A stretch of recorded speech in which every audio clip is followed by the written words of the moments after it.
Éric Woerth disait hier que vous en faites un outil politique pour diviser les oppositions. Qu'est-ce que vous répondez? Non, pas du tout.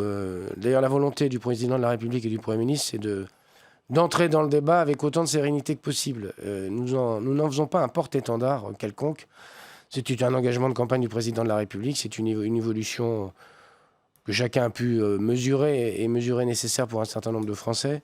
Et donc, on ne compte pas du tout en faire un porte-étendard. Il faudra que le débat se déroule. Le débat se déroule. D'ailleurs, la ministre Buzyn, hier, dans un journal, a annoncé la volonté qu'elle avait de pouvoir écouter tout le monde, de pouvoir le faire avec le respect des positions des uns et des autres. Il me semble que l'entrée en matière n'est pas du tout celle d'un porte-étendard ou d'une opposition que nous voudrions ouvrir les uns avec les autres ou les uns contre les autres. Il faut que chacun puisse s'exprimer. Et pour tout vous dire, M. Woerth a raison. Dans les groupes, il y a des opinions de nature différente et ce n'est pas une question d'opposition et majorité. Il me semble que dans chaque groupe, il y a des gens qui, en conscience, portent un regard différent sur tel ou tel sujet et pas seulement sur la PMA. Y compris dans la majorité, est-ce qu'il y a un risque de diviser? Mais il n'y a pas de risque de majoritaire division quand on se respecte et quand on sait le texte qu'on veut poser. Le risque de division, il est parfois sur des fractures personnelles, sur le fait que certains puissent, comment dirais-je, avec leurs convictions y aller un peu fort. Mais il n'y a pas de risque de division en tant que tel. On est sur des questions éthiques. Il faut respecter que sur des questions éthiques, c'est vieux comme les débats sur l'éthique.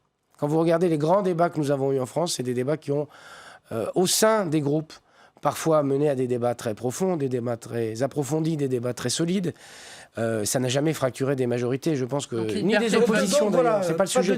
Il n'y a pas d'obligation. Je crois que Gilles Legendre a dit lui-même qu'il fallait respecter toutes les positions, et c'est ce que nous partageons aussi au MoDem.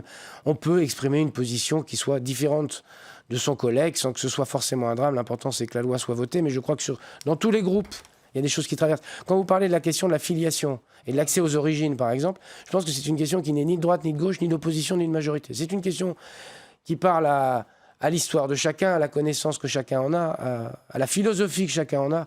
Et donc, je ne crois pas du tout qu'on puisse nous faire le procès de vouloir l'instrumentaliser. Il n'y a aucun intérêt. Et donc, il faut le faire avec la nécessité du débat. Et d'ailleurs, j'en veux pour preuve que ceux qui ont essayé d'instrumentaliser précédemment sur des textes de cette nature-là, je pense au mariage pour tous, on en été pour leurs